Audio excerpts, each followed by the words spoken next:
নোয়াখালীর বেগমগঞ্জে মাইক্রোবাস খাদে পড়ে একই পরিবারের ৬ জন নিহত, গুরুতর অবস্থায় একজন হাসপাতালে ভর্তি। রোজার আগে ২০২৬ সালের ফেব্রুয়ারিতে সংসদ নির্বাচন, জাতির উদ্দেশ্যে ভাষণে প্রধান উপদেষ্টা, কমিশনকে চিঠি দেবে সরকার। আগামী রমজানের আগে ২০২৬ সালের ফেব্রুয়ারি মাসে জাতীয় নির্বাচন অনুষ্ঠানের আয়োজন করেন।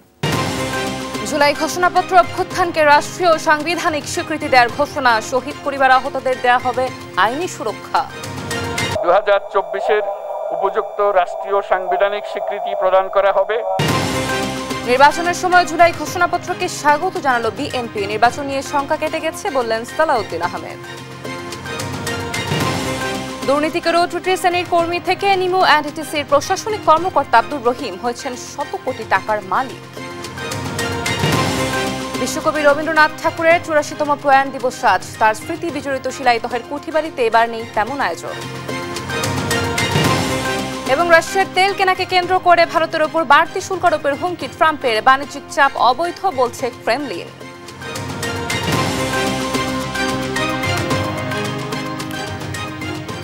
সংবাদ সকালে দেখছিলেন শিরোনামগুলো, আপনাদের সঙ্গে আছি আমি অতসী সেন।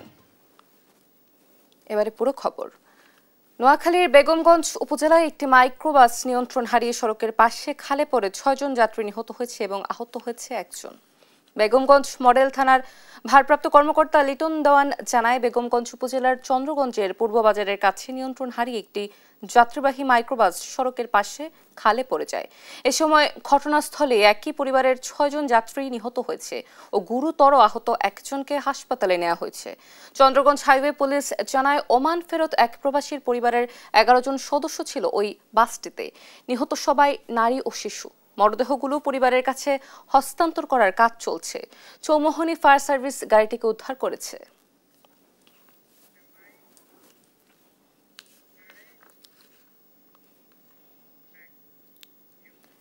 ফেব্রুয়ারিতে রমজানের আগে নির্বাচন অনুষ্ঠানে নির্বাচন কমিশনকে চিঠি দেওয়া হবে বলে জানিয়েছেন প্রধান উপদেষ্টা ডক্টর মোহাম্মদ ইউনূস। গণঅভ্যুত্থানের প্রথম বার্ষিক উপলক্ষে জাতির উদ্দেশ্যে দেয়া ভাষণে এ কথা বলেন তিনি। এবারে নির্বাচন নতুন বাংলাদেশ গড়ার ভিত্তি হবে বলে জানিয়ে তিনি বলেন, নির্বাচন বানচল একটি মহল ষড়যন্ত্র করছে, এ বিষয়ে সতর্ক থাকতে হবে। সাইফুল রিপনের প্রতিবেদন। প্রিয় দেশবাসী, জুলাই গণ অভ্যুত্থানের বর্ষপূর্তি উপলক্ষে মঙ্গলবার রাতে জাতির উদ্দেশ্যে ভাষণ দেন অন্তর্বর্তী সরকারের প্রধান উপদেষ্টা ডক্টর মোহাম্মদ ইউনূস। শুরুতেই গণ অভ্যুত্থানের শহীদদের প্রতি শ্রদ্ধা জানান প্রধান উপদেষ্টা। আজকের দিনে আমি জাতির সূর্য সন্তান জুলাই শহীদদের গভীর শ্রদ্ধার সঙ্গে স্মরণ করছি। পলাতক ফ্যাসিস্ট সরকার দেশের অর্থনীতি ধ্বংস করে দিয়ে গেছে বলে মন্তব্য করেন তিনি। বলেন, গেল ১ বছরে দেশের শান্তি শৃঙ্খলা ফেরার পাশাপাশি অর্থনীতি ঘুরে দাঁড়িয়েছে। জুলাই অভ্যুত্থানের পর আমরা অনেক দূর পথ অতিক্রম করে এসেছি। আমাদের জাতীয় জীবনে শান্তি শৃঙ্খলা ফিরে এসছে, অর্থনীতিতে গতিশীলতা এসছে, সংকট দূর হয়েছে। মাত্র কয়েকদিন আগে যুক্তরাষ্ট্রের সঙ্গে আমরা সফলতার সঙ্গে শুল্ক আলোচনা সমাপ্ত করেছি। এর ফলে আমাদের অর্থনীতির সম্ভাবনা বহুগুণ বেড়ে গিয়েছে। এ সময় জুলাই সনদ নিয়েও কথা বলেন প্রধান উপদেষ্টা।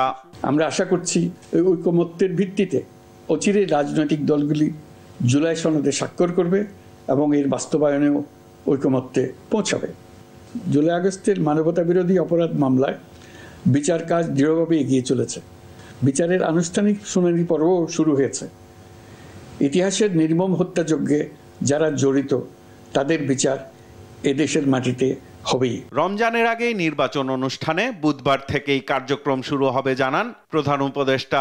অন্তর্বর্তী সরকারের পক্ষ থেকে আমি প্রধান নির্বাচন কমিশনারের কাছে চিঠি পাঠাবো, যেন নির্বাচন কমিশন আগামী রমজানের আগে ২০২৬ সালের ফেব্রুয়ারি মাসে জাতীয় নির্বাচন অনুষ্ঠানের আয়োজন করেন। নতুন বাংলাদেশ গড়ার কাজের ভিত্তি রচনা হবে এবারের নির্বাচনে। নির্বাচন বাধাগ্রস্ত করার অপচেষ্টা রোধে সবাইকে সজাগ থাকার আহ্বান জানান ডক্টর মোহাম্মদ ইউনূস। একটা গোষ্ঠী নির্বাচনকে বাধাগ্রস্ত করার জন্য উন্মুখ হয়ে আছে। তারা দেশের গণতান্ত্রিক অগ্রযাত্রাকে ব্যাহত করতে দেশের বাইরে বসে ভেতরে থেকে নানা অপচেষ্টায় লিপ্ত রয়েছে।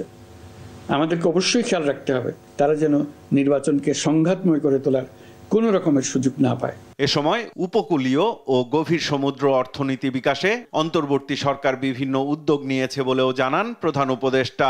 উপকূলীয় অঞ্চলের সম্পদ ও পরিবেশের টেকসই ব্যবহার নিশ্চিত করতে আমাদের বন্ধু দেশগুলোর সঙ্গে আলোচনা শুরু করেছি, তারা উৎসাহ সহকারে সাড়া দিয়েছেন।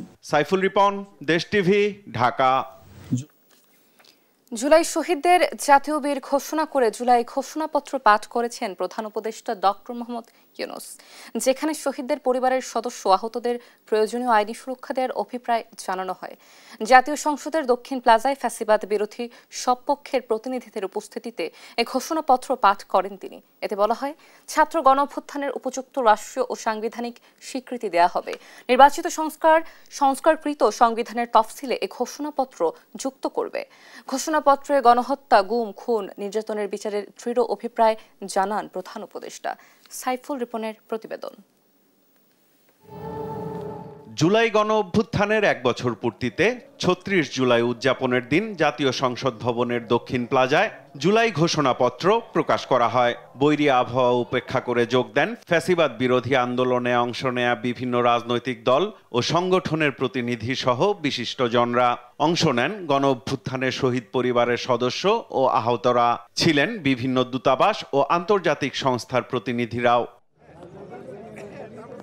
জাতীয় সঙ্গীত আর অভ্যুত্থানে শহীদদের প্রতি শ্রদ্ধা জানিয়ে শুরু হয় আনুষ্ঠানিকতা। জুলাই ঘোষণাপত্র পাঠ করেন প্রধান উপদেষ্টা ডক্টর মোহাম্মদ ইউনূস। এ সময় সংহতি জানিয়ে তার পাশে দাঁড়ান রাজনৈতিক দলগুলোর নেতারা। ঘোষণাপত্রে উঠে আসে মুক্তিযুদ্ধের প্রেক্ষাপট থেকে শুরু করে ৭৫-এর সিপাহী জনতার বিপ্লব, ৯০-এর স্বৈরাচার বিরোধী আন্দোলন এবং ২৪-এর গণ অভ্যুত্থানের প্রেক্ষাপট। দেশের নেতৃবৃন্দকে সঙ্গে নিয়ে জাতির যে গুরুত্বপূর্ণ দায়িত্ব পালন করতে আমরা এসেছি। ঘোষণাপত্রে প্রধান উপদেষ্টা বলেন, শেখ হাসিনার আওয়ামী লীগ সরকারের দুঃশাসন, গুম, খুন, আইন বহির্ভূত হত্যা, মত প্রকাশের স্বাধীনতা হরণ এবং একদলীয় স্বার্থে সংবিধান সংশোধন ও পরিবর্তন বাংলাদেশের সব রাষ্ট্রীয় ও সাংবিধানিক সব প্রতিষ্ঠানকে ধ্বংস করেছে। স্বাধীন বাংলাদেশের ১৯৭২ সালের সংবিধান প্রণয়ন পদ্ধতি, এর কাঠামোগত দুর্বলতা ও অপপ্রয়োগের ফলে স্বাধীনতা পরবর্তী আওয়ামী লীগ সরকার মুক্তিযুদ্ধের জনআকাঙ্ক্ষা পূরণে ব্যর্থ হয়েছিল এবং গণতন্ত্র ও রাষ্ট্রীয় প্রতিষ্ঠানগুলোর কার্যকারিতা ক্ষুণ্ণ করেছিল। এতে বলা হয়, রাজনৈতিক সাংবিধানিক সংকট মোকাবিলায় গণ অভ্যুত্থানের মধ্য দিয়ে ব্যক্ত জনগণের সার্বভৌমত্বের প্রত্যয় ও প্রয়োগ রাজনৈতিক ও আইনি দিক থেকে যুক্তিসঙ্গত, বৈধ ও আন্তর্জাতিকভাবে স্বীকৃত। বাংলাদেশের জনগণ জুলাই জনগণের সকল শহীদদের জাতীয় বীর হিসেবে ঘোষণা করে শহীদদের পরিবার, আহত যোদ্ধা এবং আন্দোলনকারী ছাত্র জনতাকে প্রয়োজনীয় সকল আইনি সুরক্ষা দেওয়ার অভিপ্রায় ব্যক্ত করেছে।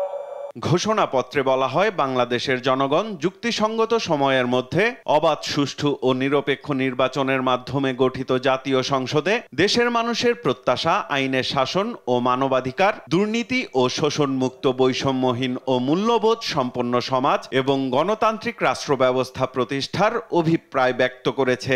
বাংলাদেশের জনগণ এই অভিপ্রায় ব্যক্ত করছে যে ছাত্র গণঅভ্যুত্থানের ২০২৪-এর উপযুক্ত রাষ্ট্রীয় সাংবিধানিক স্বীকৃতি প্রদান করা হবে এবং পরবর্তী নির্বাচনে নির্বাচিত সরকারের সংস্কারকৃত সংবিধানের তফসিলে এই ঘোষণাপত্র সন্নিবেশিত করা হবে। উপস্থিত সবার প্রতি ধন্যবাদ জ্ঞাপন ও রাজনৈতিক নেতৃবৃন্দের সঙ্গে আলিঙ্গনের মধ্য দিয়ে শেষ হয় জুলাই ঘোষণাপত্র পাঠ।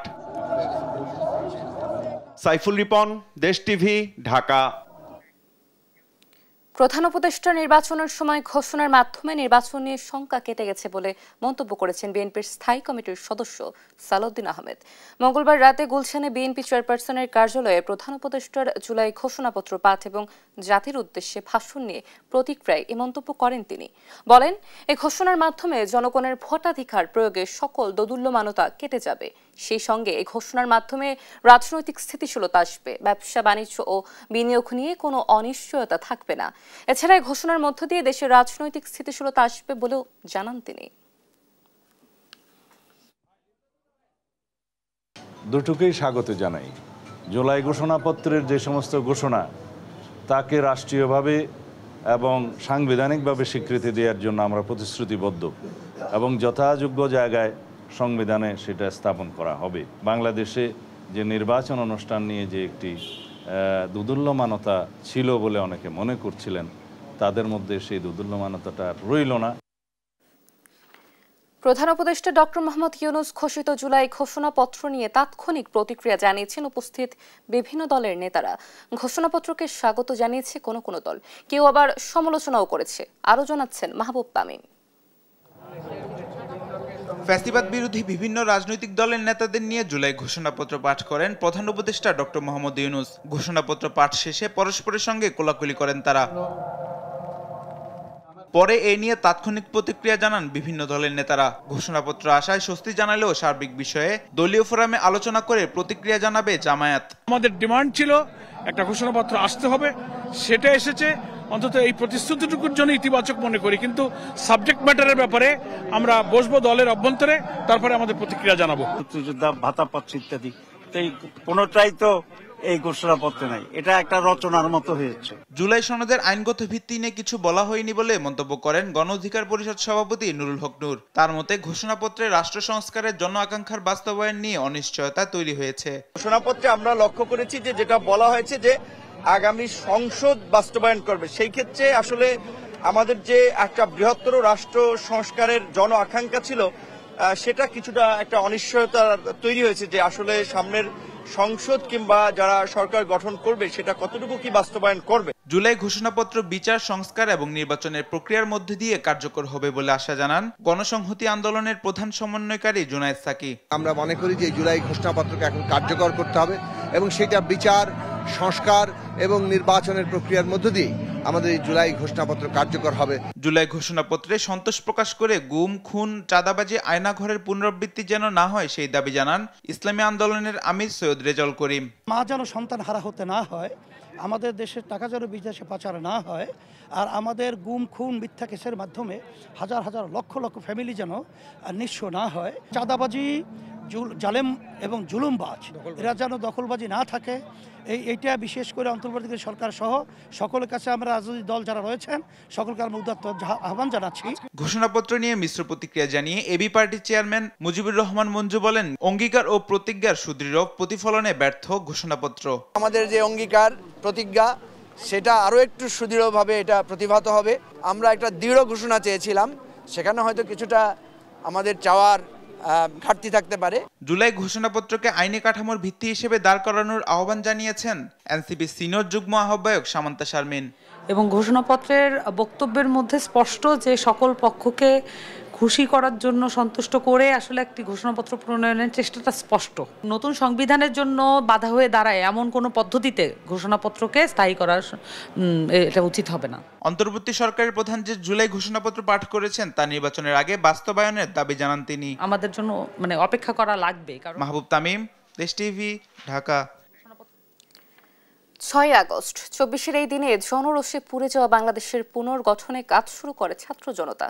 আইন শৃঙ্খলা রক্ষা থেকে শুরু করে অন্তর্বর্তী সরকার গঠনে শিক্ষার্থীরা বৈঠক করেন রাষ্ট্রপতির সঙ্গে। অন্তর্বর্তী সরকার প্রধান হিসেবে নাম আসে নোবেলজয়ী ডক্টর মোহাম্মদ ইউনূসের। এদিকে ফ্যাসিবাদের অবসরের পর এদিনেই মুক্তি মিলেছিল বিএনপি চেয়ারপারসন বেগম খালেদা জিয়ার।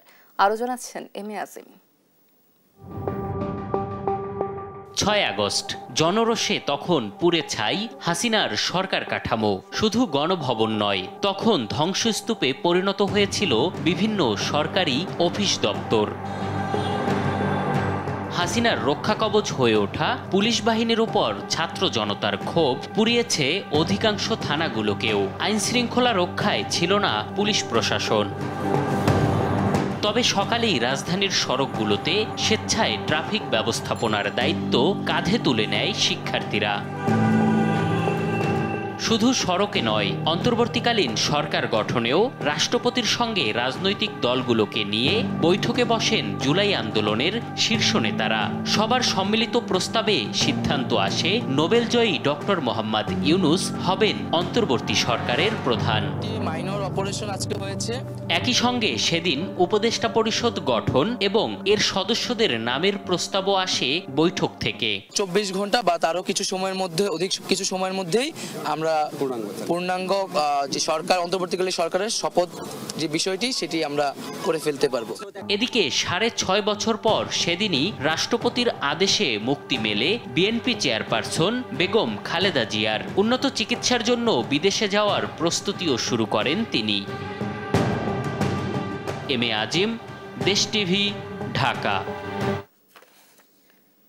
দুর্নীতি করেও তৃতীয় শ্রেণীর কর্মী থেকে পুরস্কার। পদোন্নতি পেয়ে স্বাস্থ্য মন্ত্রণালয়ের অধীনস্থ নিমু অ্যান্ড টিসির প্রশাসনিক কর্মকর্তা বনে গেলেন আব্দুর রহিম। দুর্নীতির চাদর চেরাগে রহিম আজ শত কোটি টাকার মালিক। চাঞ্চল্যকর ঘটনায় যেন দেখার কেউ নেই। দুর্নীতি তদন্ত রিপোর্টে আব্দুর রহিমকে বরখাস্তের সুপারিশ করলেও উল্টো পদোন্নতি নিয়ে কমিশন বাণিজ্য করে হাতাচ্ছেন কোটি টাকা। দফায় দফায় অভিযোগ আসলেও রহিমের অদৃশ্য দাপটে নীরব খোদ মন্ত্রণালয়। বাকি অনুসন্ধান জানাচ্ছেন শাহাদাত নিশাত। আমি মনে করি 10% টাকা আমি নিব বা 20%। আব্দুর রহিম দেখতে পাক্কা নিষ্পাপ মনে হলেও ফলের বেড়াল বের করতে অনুসন্ধানের নামে দেশ টিভি টিম। তিনি স্বাস্থ্য মন্ত্রণালয়ের অধীনস্থ national electro medical equipment maintenance workshop and training centre নিমু অ্যান্ড টিসির অঘোষিত রাজা। 2012 সালে ঘুষ লেনদেনের মাধ্যমে চিফ টেকনিক্যাল অফিসারের পার্সোনাল অ্যাসিস্ট্যান্ট হিসেবে নিয়োগ পায় এই রহিম। জাদুর চেরাগে হয়ে ওঠেন বেপরোয়া। সরকারি হাসপাতালের সব ধরনের যন্ত্রাংশ মেরামতের কাজ করে নিমিউ আবার সেই কাজ দেয় বিভিন্ন ঠিকাদারদের। তবে রহিমের টেবিলে কমিশন পৌঁছালেই কাজ পায় ঠিকাদাররা। রহিমের সহযোগিতায় যন্ত্রাংশের দ্বিগুণ দাম দেখিয়ে ঠিকাদাররা হাতিয়ে নিচ্ছেন শত কোটি টাকা, যার মোটা কমিশন যায় রহিমের পকেটে। এভাবেই রহিম 13 গ্রেডের একজন কর্মচারী হয়েও ঢাকায় শেরেবাংলা নগরে একটি আলিশান ফ্ল্যাট, আজিমপুরে 2টি ফ্ল্যাট, গ্রামের বাড়িতে সাতক্ষীরার আশাশুনিতে 3টি চিংড়ির ঘেরসহ নামে বেনামে গড়েছেন অডেল সম্পদ। এসব তথ্যই উঠে আসে রহিমের বিরুদ্ধে মন্ত্রণালয় জমা পড়া অভিযোগে। রহিমের এসব ঘুষ দুর্নীতির বিষয় নিয়ে 2018 সালে তদন্ত কমিটি গঠন করে স্বাস্থ্য মন্ত্রণালয়। এরপর সতর্ক করলেও ফের তার বিরুদ্ধে ঘুষ দুর্নীতির অভিযোগ ওঠায় 2019 সালে আবারও তার বিরুদ্ধে তদন্ত কমিটি গঠন করে মন্ত্রণালয়। এরপর 2020 সালে মার্চে সে তদন্ত প্রতিবেদনে উঠে আসে অবৈধভাবে তার নিয়োগ ও দুর্নীতির তথ্য। এছাড়াও তাকে চাকরি থেকে প্রত্যাহারের সুপারিশও করে ওই তদন্ত প্রতিবেদনে। একই বছর 2 জুলাই তার বিরুদ্ধে বিভাগীয় ব্যবস্থা নেয়ার নির্দেশও দেয় মন্ত্রণালয়।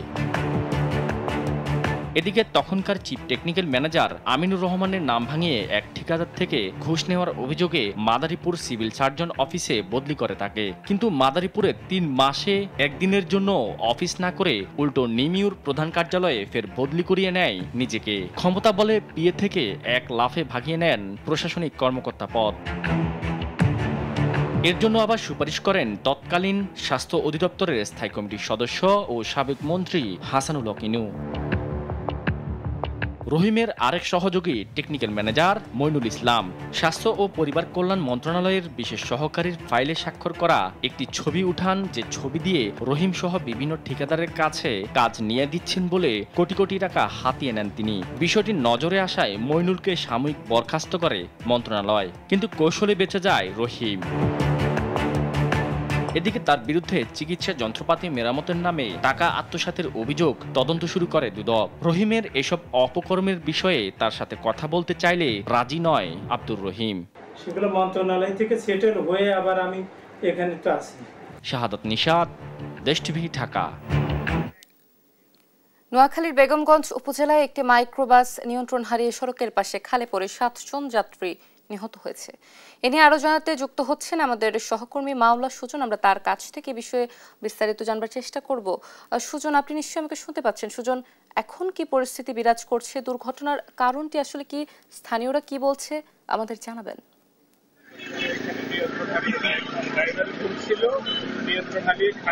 অতসী, শুরুতে আপনাকে জানিয়ে রাখতে চাই যে আমি এখন যে স্পটে দাঁড়িয়ে আছি বা যে জায়গায় দাঁড়িয়ে আছি, আজ ভোরবেলা অর্থাৎ ভোর 5:30টার দিকে এই জায়গায় একটি যে ভয়াবহ দুর্ঘটনা ঘটেছে। আসলে যদি বলতে চাই যে এক প্রবাসীকে ঢাকা বিমানবন্দর থেকে আনার পথেই তার পরিবার দুটি গাড়িতে করে আসছিল, একটি প্রাইভেট কার এবং একটি মাইক্রোবাসে করে আসছিল। তো পথের মধ্যে যাওয়ার পথেই এই জায়গায় যে মাইক্রোবাসটি ছিল, সেই মাইক্রোবাসে 11 থেকে 12 জন যাত্রী ছিল। সেই মাইক্রোবাসটি নিয়ন্ত্রণ হারিয়ে পার্শ্ববর্তী এই খালে পড়ে যায়।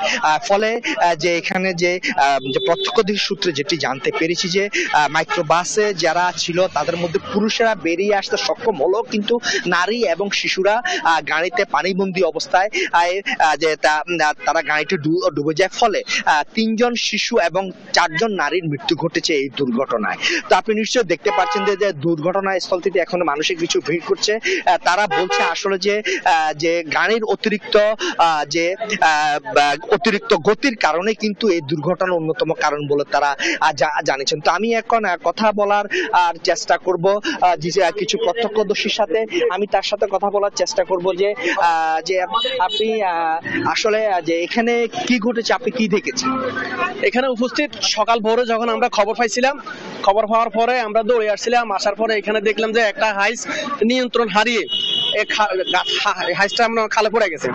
পড়ে যাওয়ার পরে যেহেতু এখন নোয়াখালীতে বন্যার সিজন, পানিও ভরপুর, গাড়িটা মনে হয় বাঁচতে চলে গেছে।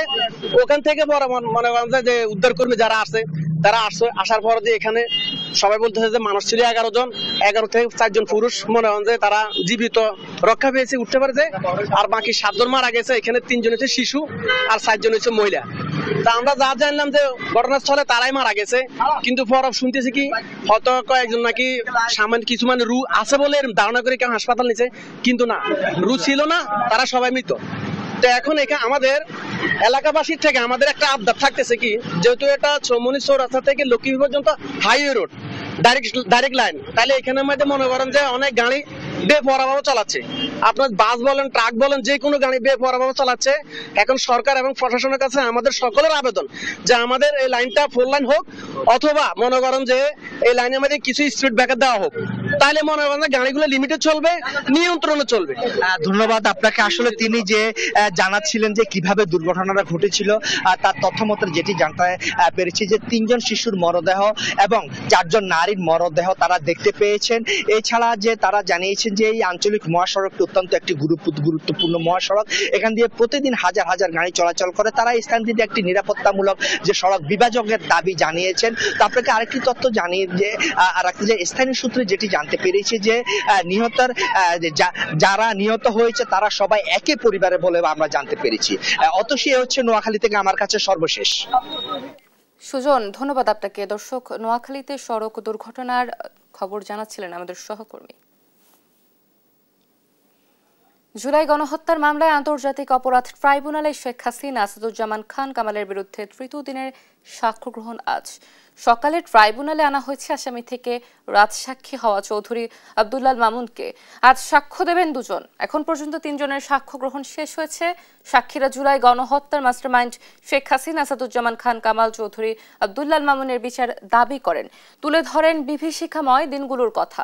গত 10 জুলাই আন্তর্জাতিক অপরাধ ট্রাইব্যুনাল 1 জুলাই আগস্টের মানবতা বিরোধী অপরাধের মামলায় শেখ হাসিনা সহ 3 জনের বিচার শুরুর আদেশ দেন। এই মামলায় শেখ হাসিনা ও আসাদুজ্জামান খান কামাল পলাতক। অন্যদিকে সাবেক আইজিপি মামুন বর্তমানে কারাগারে আটক রয়েছেন। এদিকে ট্রাইব্যুনালে আরো হাজির করা হয় রংপুরে বেগম রোকেয়া বিশ্ববিদ্যালয়ের ছাত্র আবু সাইদ হত্যা মামলার 6 আসামিকে। আজ এই মামলার অভিযোগ গঠনের বিষয়ে আদেশ দেবেন আন্তর্জাতিক অপরাধ ট্রাইব্যুনাল 2।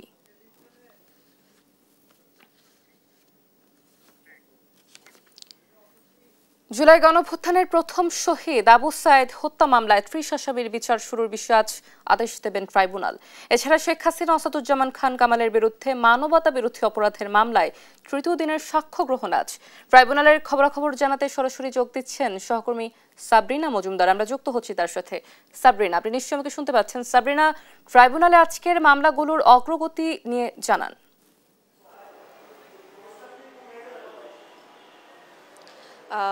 অতসী আজকে ট্রাইব্যুনাল 1 এবং ট্রাইব্যুনাল 2 দুইটাতেই হচ্ছে দুইটি মামলা রয়েছে এবং সেখানে ট্রাইব্যুনাল 1-এ হচ্ছে শেখ হাসিনার মামলা, অর্থাৎ জুলাই হত্যাযজ্ঞ যে হয়েছিল সেখানে যে শেখ হাসিনা, আসাদুজ্জামান খান কামাল এবং সাবেক আইজিপি বিরুদ্ধে যে মামলাটি করা হয়েছিল সেখানে হচ্ছে আজকে এর আগে যদি আমি এই মামলা যদি বিস্তারিত একটু বলতে চাই যে এর আগেই কিন্তু 2 দিনে হচ্ছে 3 জন এই মামলা আসলে সাক্ষ্য দিয়েছেন এবং সেখানে তারা সবাই হচ্ছে জুলাই আগস্টে যে বিভিন্ন জায়গায় যে কেউ হচ্ছে জুলাই এই যোদ্ধা এবং কেউ এবং একজন যে ছিলেন নারী তিনি পারভিন, তিনি কিন্তু আসলে জুলাই হত্যাযজ্ঞে যাত্রাবাড়িতে একজনকে বাঁচাতে গিয়ে হচ্ছে তিনি তার চোখ হারিয়েছেন এবং সেই সাথে আরেকজন যিনি ছিলেন যে খোকন চন্দ্র বর্মন, তিনি কিন্তু আসলে জুলাইয়ে আসলে আন্দোলন করতে গিয়ে হচ্ছে তার মুখ আসলে ঝাঁঝরা হয়েছে এবং সেই সাথে আরেকজন যিনি ছিলেন তিনি হচ্ছেন বিজয়নগর পানি ট্যাঙ্কিতে হচ্ছে তিনি তার পাও হারান। তো এই 3 জনই আসলে বলেছিলেন যে তারা এই যে তাদের সাথে যে ঘটে যাওয়া ঘটনা সেটির সাথে আসলে তারা শেখ হাসিনা, সাবেক প্রধানমন্ত্রী শেখ হাসিনা, সাবেক আইজিপি চৌধুরী আব্দুল আল মামুন এবং আসাদুজ্জামান খান কামালকেই তারা একটু দায়ী করেছেন এবং আজকে কিন্তু এই মামলায় আরো 2 জন আসলে সাক্ষ্য দিতে আসবেন। তো আমরা আসলে এগুলো জানতে পারি না এবং সেই সাথে আরেকটি যেটি বলতে চাই সেটি হচ্ছে আজকে আবু সাইদ হত্যা মামলার অভিযোগ গঠন হবে কি হবে না সেটির আসলে আদেশ দিবেন ট্রাইব্যুনাল 2 এবং এই মামলা নিয়ে যদি আমি একটু বিস্তারিত বলতে চাই সেটি হচ্ছে যে এই মামলায় কিন্তু আসামি পক্ষের আইনজীবীরা আসলে ট্রাইব্যুনালে তাদের যুক্তিতর্ক উপস্থাপন করেন এবং সেই সাথে প্রসিকিউশন তাদের যুক্তিতর্ক উপস্থাপন করেন। একই সাথে হচ্ছে এই যে 24 জন যে পলাতক আসামি রয়েছেন অর্থাৎ 30 জনের বিরুদ্ধে কিন্তু এই অভিযোগটি এসেছিল এবং সেখানে 24 জন পলাতক, সেখানে যে স্টেট ডিফেন্স তারা তাদের অব্যাহতি চান এই মামলা থেকে এবং সেই সাথে যে 6 জন আসামি তাদের আইনজীবীরাও হচ্ছে অব্যাহতি চান এবং এর পরবর্তীতে হচ্ছে আদালত ট্রাইব্যুনাল এটি শোনার পর হচ্ছে আজকে আদেশের দিন ধার্য করে, অর্থাৎ আজকে যদি আদেশ দিয়ে দেন তাহলে হচ্ছে এই মামলার আনুষ্ঠানিক বিচার আসলে শুরু হয়ে যাবে। তো এই 2টি মামলাই আসলে খবরাখবরের খোঁজ খবর যেটি আছে সেটি আসলে আমি আপনাকে জানালাম। অতসী। সাবরিনা, ধন্যবাদ আপনাকে। দর্শক, ট্রাইব্যুনালের আজকের মামলাগুলোর অগ্রগতি নিয়ে জানাচ্ছিলেন সহকর্মী সাবরিনা মজুমদার। খুলনায় নিষিদ্ধ চরমপন্থী সংগঠন পূর্ব বাংলা কমিউনিস্ট পার্টির আঞ্চলিক নেতা শেখ শাহাদাত হোসেনকে কুপিয়ে ও গুলি করে হত্যা করেছে দুর্বৃত্তরা। মঙ্গলবার রাতে সঙ্গীত সিনেমা হলের নিচে একটি টায়ারের দোকানে আশ্রয় নেওয়ার পর দুর্বৃত্তরা সেখানে ঢুকে তার উপর হামলা চালায়। আহত অবস্থায় খুলনা মেডিকেল কলেজ হাসপাতালে নেওয়া হলে রাত 9:30টার দিকে তার মৃত্যু হয়। পুলিশ জানায় 1.5 যুগ কারাভোগের পর চলতি বছর জামিনে মুক্তি পান শাহাদাত। তার বিরুদ্ধে পুলিশ হত্যা ও একাধিক হত্যা মামলা সহ বিভিন্ন অভিযোগ ছিল।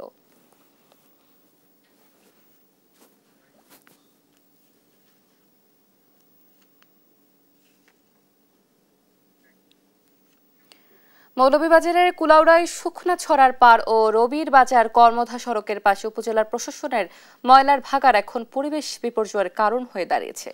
স্থানীয়দের অভিযোগ, এখানকার বজ্রে দূষিত হচ্ছে হাকালুকি হাওর সহ আশেপাশের জনপদ। প্রশাসনের কাছে বারবার আবেদন করেও কোনো প্রতিকার মেলেনি। সহকর্মী সালেহ কুটির তথ্যচিত্রে শায়লা খানের রিপোর্ট।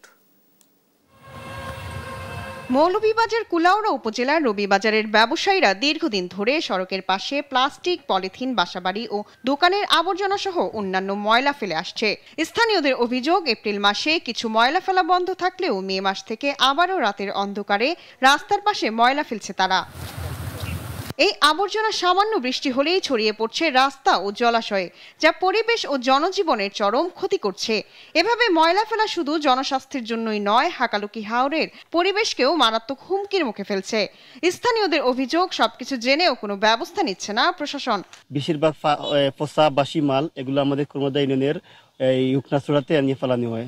এই ময়লা আবর্জনার পানি গিয়া আখালুকি হাওরে পড়ে, এটা আখালুকির পানিও দূষিত করে। তাছাড়া এই ময়লা আবর্জনার পানি গিয়া আমরা আশপাশ যে ক্ষেত, কৃষকরা যে ক্ষেত করছে এটাত গিয়া প্রভাব ফেলে। এখানে ময়লা ফালানি লইয়া আমরা ডিসি সাহেবের কাছে গত মে মাসে আমরা অভিযোগ করার পরে এইটা ডিসি সাহেবে আমলও নিছেন না নেওয়ার কারণে উপজেলা প্রশাসন, ইউএনও সাহেব, প্রেসিডেন্ট সাহেব তারা ইয়া এটা একটা গর্ত করছেন।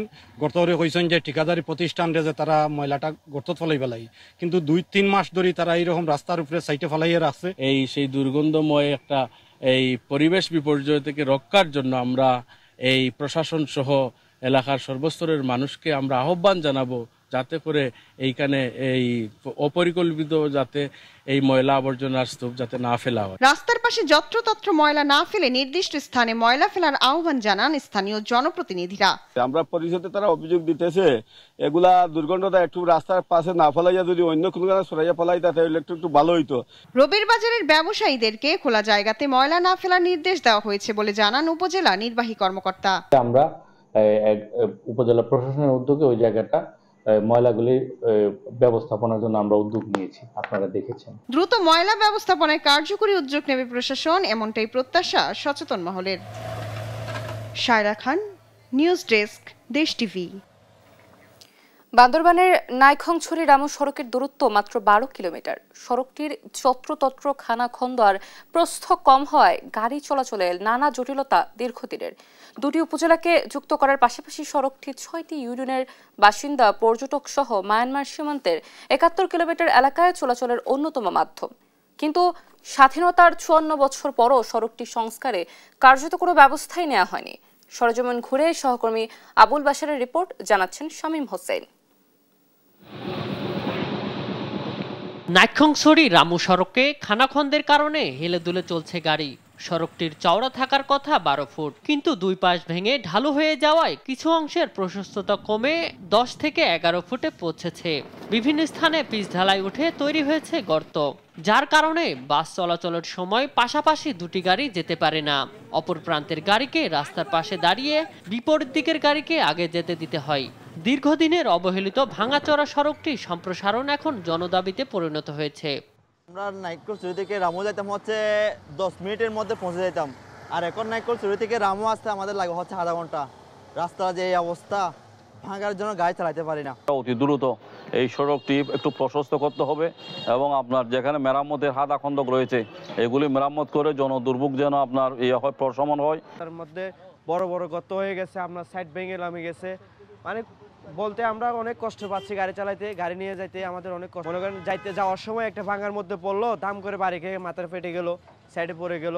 অনেক আগে আসার সময় লাগতেছে 20 মিনিট, এখন 1 ঘন্টার উপরে লাগে। তো যথাযথ কর্তৃপক্ষের কাছে আমি আবেদন জানাবো এলাকার পক্ষ থেকে এই কর্তৃপক্ষের জন্য এই রাস্তাটার দিকে একটু নজর জানা যায়। এদিকে সকল জল্পনা কল্পনার অবসান ঘটিয়ে সড়কটি উন্নয়নের কথা শোনালেন সড়ক ও জনপথ বিভাগ। এরই মধ্যে একনেকে পাশ হয়েছে প্রকল্পটি। খুব শিগগিরই কাজ শুরু করা হবে বলে জানান এই কর্মকর্তা। বান্দরবান জেলার 3টি সড়ক উন্নয়ন প্রকল্পের অন্তর্ভুক্ত একটি সড়ক।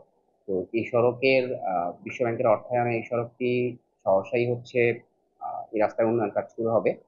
বর্তমানে পরামর্শক নিয়োগের কাজ চলমান রয়েছে এবং এই প্রকল্পের রাস্তাটি উন্নয়ন কাজ শেষ হলে এলাকার মানুষ পুরোপুরি উন্নয়নের সুফল ভোগ করতে পারবে। একনেকে পাশ হওয়া 890 কোটি টাকার মধ্যে বান্দরবান সড়ক ও জনপথ বিভাগের 3টি সড়ক উন্নয়ন প্রকল্পের একটি হচ্ছে নাইখংছড়ি রামু সড়ক। সড়কটির ব্যয় ধরা হয়েছে 242 কোটি টাকা। শামীম হোসেন, নিউজ ডেস্ক, দেশ টিভি। আজ 22শে শ্রাবণ, সমাজ সংস্কার ও সাহিত্যকর্মে কালজয়ী বিশ্বকবি রবীন্দ্রনাথ ঠাকুরের 84তম প্রয়াণ দিবস। এ উপলক্ষে তার স্মৃতি বিজড়িত কুষ্টিয়া শিলাইদহের কুঠিবাড়িতে এবার নেই তেমন কোনো আয়োজন। নীরবে নিভৃতে এই কবিকে স্মরণ করছেন তার অনুসারীরা। বিশ্বকবি রবীন্দ্রনাথ তার জীবনের স্বর্ণালী সময়টুকু পার করেছেন এই কুঠিবাড়িতেই। এখানে বসেই রচনা করেন অসংখ্য কালজয়ী সাহিত্য। ইরফান রানার ক্যামেরায় নাহিদ হাসান, তেতাসের রিপোর্ট।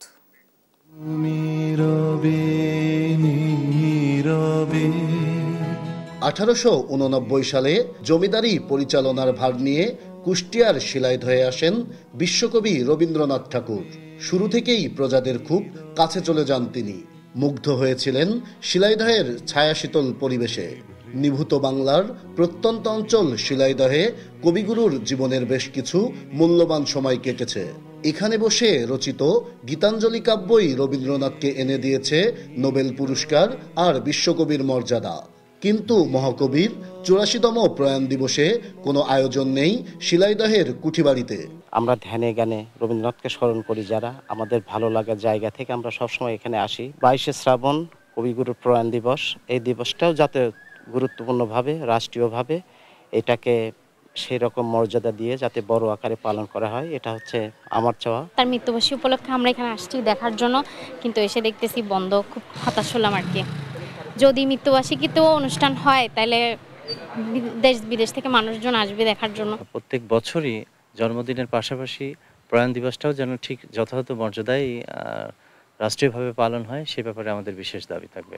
বাংলা ভাষা ও সাহিত্যকে বিশ্ব দরবারে পরিচিত করেছেন যিনি, তার প্রয়াণ দিবস এভাবে নীরবে নিবৃতে চলে যাবে তা মানতে পারছে না রবীন্দ্র গবেষকরা। তাদের দাবি প্রয়াণ দিবসেও কবিকে যেন স্মরণ করা হয় জাতীয়ভাবে। তো এইভাবে হয় না। আমি যদি পেতে চাই তাহলে রবীন্দ্র, নজরুল, লালন এর সমগ্রভাবে পেতে হবে এবং সমানভাবে তাদের মৃত্যু দিবস মর্যাদার সঙ্গে, সম্মানের সঙ্গে গুরুত্ব দিয়ে উদযাপিত হওয়া উচিত। আর কুঠিবাড়ির দায়িত্বে থাকা কর্মকর্তারা বলছেন, এবছর কবিগুরুর প্রয়াণ দিবসে জাতীয়ভাবে কোনো আয়োজন নেই, তবে স্থানীয়ভাবে আলোচনা সভা ও সাংস্কৃতিক অনুষ্ঠান হবে। কবির স্মৃতি বিজড়িত রবীন্দ্র কুঠিবাড়িতে বিশ্বকবি রবীন্দ্রনাথ ঠাকুরের জীবন ও তার সৃষ্টিকর্ম সম্পর্কে একটি আলোচনা সভা ও সাংস্কৃতিক অনুষ্ঠানের আয়োজন করা হয়েছে। শিলাইদহ কুঠিবাড়িতে কবিগুরুর জন্মবার্ষিকীর মতো প্রয়াণ দিবসও জাতীয়ভাবে আয়োজনের আহ্বান রবীন্দ্র প্রেমীদের। নাইদা সান্তিতাস, দেশ টিভি, কুষ্টিয়া।